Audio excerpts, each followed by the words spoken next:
मेरा नाम मुबशर है, पंजाब सर्जिकल से मेरा ताल्लुक है।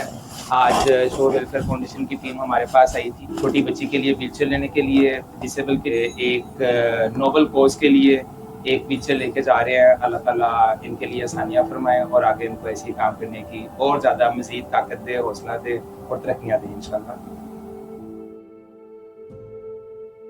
रहमत बानो, आप खुश हो? चेयर मिल गई है, ठीक है? अब बाहर जाना करना है तुमने। शऊर वेलफेयर फाउंडेशन एक रजिस्टर्ड इदारा पाकिस्तान भर में फलाही मंसूबों के जरिए इंसानियत की खिदमत कर रहा है। सदक़ात, ज़कात और अतियात के लिए डिस्क्रिप्शन में फॉर्म का लिंक मौजूद है। अतिया करें और खैर बांटें।